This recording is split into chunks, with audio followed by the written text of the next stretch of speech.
আরজিকর কাণ্ড নিয়ে যখন গোটা দেশে তোলপাড় চলছে সেই সময় মন্ত্রী স্বপন দেবনাথের মন্তব্য নিয়ে বিতর্ক ছড়ালো। মন্ত্রী বলছেন, আমাদের এলাকার একটি হোটেলে রাতে মহিলারা মদ খেতে যান, এখন থেকে বলে দিয়েছি ওই হোটেলে মহিলারা খেতে যাবেন না।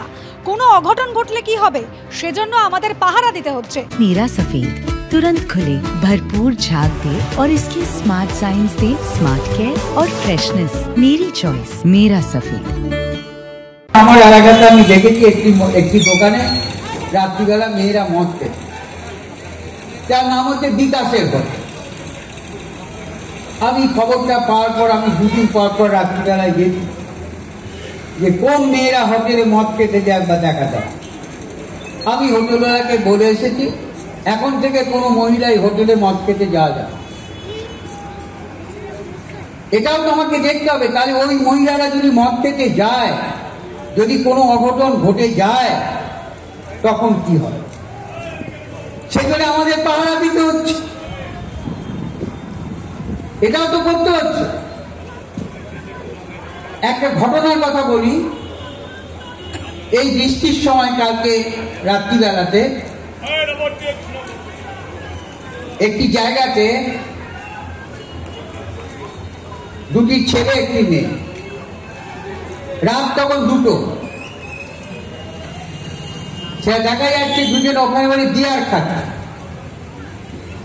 যথারীতি পুলিশকে জানা হলো, বাবা মাকে ফোন করা হলো যে রাত 2টোর সময় আপনার মেয়ে কোন রাত জাগো আন্দোলনে গেছে। পুলিশ এসে তুলে নিয়ে গেল। এবার কি করবো বলুন, যে আমাদের ছেলেরা যদি না পাহারা দিত, তাহলে ওই মদ্যপ অবস্থায় মেয়েটা যদি কিছু হয়ে যেত, তাহলে তখন তো আবার দায়িত্ব আমাদের করতো। লোকে আন্দোলনে মোমবাতি জ্বালান, মিছিল করুন, যাই করুন তাই করুন, কিন্তু অনেক জায়গায় যখন যায় তখন আপনি খোঁজ করবেন আপনার মেয়ে কোথায় গেল।